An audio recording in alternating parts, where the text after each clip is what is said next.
혹시 세차를 하거나 내 차를 유심히 봤는데 내 차의 타이어와 휠에 노란색, 빨간색 스티커가 붙어 있는 거 보신 적 있으신가요? 그냥 지나치면 모르실 수도 있는데 자세히 보면 궁금증이 생기기도 합니다. 디자인적으로 이 스티커가 붙어 있을까? 아니면 어떤 이유 때문에 이렇게 스티커가 왜 붙어 있는지 궁금하셨을 수도 있겠는데요. 오늘은 이 타이어의 스티커 의미, 이게 왜 붙어 있고 실제로 우리가 타이어를 교체할 때 이 원리랑 비슷하게 작업을 하는 게 있는데 이걸 꼭 알고 계셔야 내 차를 안전하게 운전할 수 있고 증상이 나타났을 때 바로 해결할 수 있습니다. 제가 오늘 이 부분에 대해서 확실하게 짚어드리겠습니다. 자, 그럼 시작하겠습니다. 타이어의 스티커가 두 가지가 있는데요. 빨간색 스티커, 노란색 스티커, 이 두 가지 스티커가 붙게 됩니다. 우리가 타이어를 제작할 때 동그랗게 만들죠. 이 휠도 동그랗게 되어 있고 타이어는 동그란 형태인데요. 아무리 완벽하게 만들더라도 이 원이라는 특성 때문에 한 곳에 무게 중심이 쏠리거나 지름이 조금 더 넓을 수 있습니다. 그게 아주 비록 조금일지라도 우리가 100km, 150km 차량이 주행을 하면 약간의 오차가 더 큰 충격을 만들게 됩니다. 이렇게 타이어의 원이 100% 완벽하지가 못하다 보니까 아무리 기술력이 좋아져도 약간의 오차가 있고 그로 인해서 떨림 증상이 나타날 수가 있는데요. 그걸 미연에 방지하기 위해서 차가 출고되기 전에 타이어에는 노란색 스티커 혹은 빨간색 스티커를 붙이는 거예요. 노란색 스티커 같은 경우는 스티커를 붙인 곳이 가장 무게가 적게 나가는 부위라는 거죠. 우리가 생각했을 때 한 5g에서 한 15g 혹은 20g 정도의 차이가 있을 거예요. 그 정도가 일상적으로는 큰 문제가 없지만 우리가 80km 혹은 그 이상 달리게 되면 그것이 충격을 만들게 되는 거죠. 그래서 타이어의 가장 무게중심이 낮은 부분을 표시하기 위한 스티커고요. 빨간 스티커 같은 경우는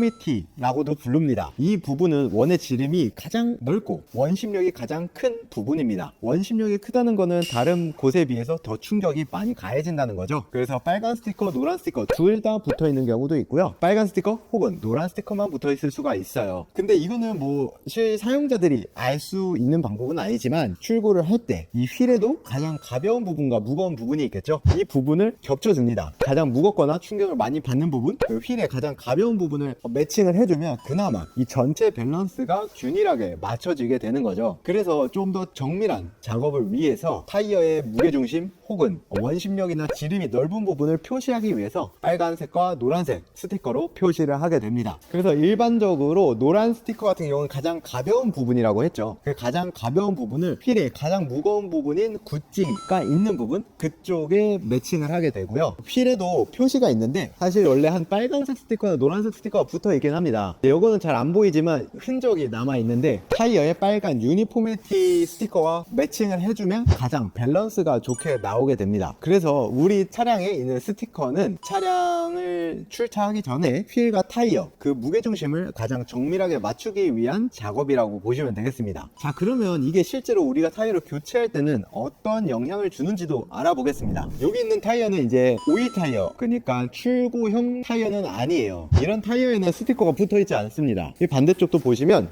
아무런 스티커가 붙어있지 않죠. 그 이유는 여러 가지 이유가 있겠지만 기술력이 좋아져서 굳이 표시를 하지 않아도 되고요. 우리가 휠과 타이어를 결합하고 그 다음에 이제 휠 밸런스라는 작업을 하게 되는데요. 요즘 장비의 기술력들이 좋아져서 아주 정밀하게 5g에서 많게는 20g, 30g까지 매칭을 할 수 있는 기술이 있기 때문에 그렇게 작업을 하게 돼요. 아까랑 동일하게 휠과 타이어를 결합했을 때 완벽한 무게중심을 갖기가 어렵죠. 그렇기 때문에 우리가 휠과 타이어를 결합하고 공기압을 넣고 그 다음 고속으로 타이어를 돌려줍니다. 이렇게 고속으로 돌리게 되면 무게중심이 맞지 않는 부분을 아주 정밀하게 맞춰주는데요. 그 다음엔 밸런스 납이라는 것을 붙여가지고 완전하게 OK가 떨어질 정도로, 그러니까 무게중심이 거의 완벽할 정도로 맞춰주게 되는 거죠. 이 휠 밸런스가 맞지 않았을 때는 타이어에서 떨림, 진동이 나타나고 그러면 운전을 하다 보면 80km에서 보통 증상이 나타나요. 그러면 핸들이 떨리게 되죠. 막 진동 오듯이 떨리는데 이게 고속도로 탈 때 굉장히 불안하고 피로감을 많이 줍니다. 그래서 타이어 교체할 때 이 정밀한 작업을 꼭 잘 해주셔야 되고, 저희는 험터 엘리트라는 장비를 사용하고 있어요. 가장 정밀하다고 해서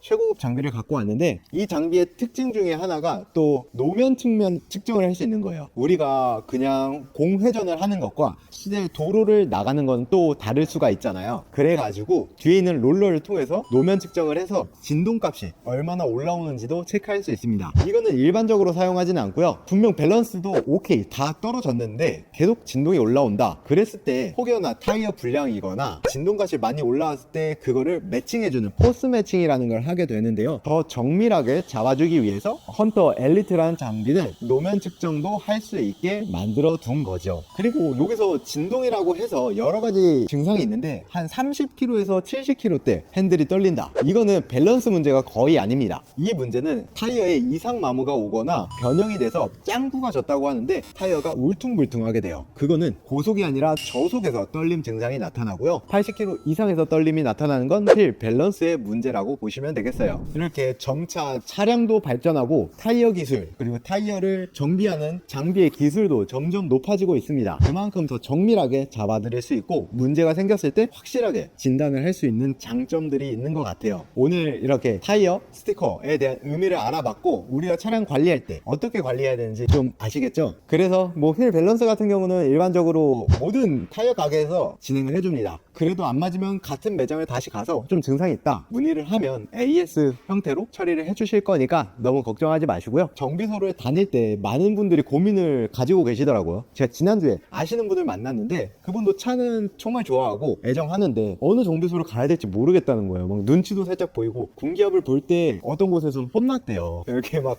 갔는데 좀 무섭게 말씀을 하셔가지고 좀 무서웠다 이런 말씀도 하셨어요. 그래서 정비소 같은 경우는 한 곳을 좀 다니면서 단골 형태로 가는 게 좀 친근감도 있고 많은 서비스도 좀 친절하게 받을 수 있을 것 같습니다. 저희 고객님들 같은 경우도 뭐 저희가 타이어, 엔진오일, 뭐 경정비, 그 다음 일반적인 진단도 다 해드리다 보니까 편하게 좀 오세요. 그래서 타이어 펑크나 겨울철 공기압 여러 가지를 좀 진단을 하시게 되는데 한 곳을 지속적으로 다니면 얼굴도 익히고 가끔 뵙고 인사드리면서 기분도 좋고 그렇게 관리를 받으시는 걸 좀 추천드리겠습니다. 항상 말씀드리지만 실내에 있는 정비소 더 많이 발굴하고 인터뷰 해가지고 더 많은 분들에게 소개해드릴 수 있도록 노력하겠습니다. 천천히 좀만 기다려 주십시오. 그럼 영상 마무리하겠습니다. 감사합니다.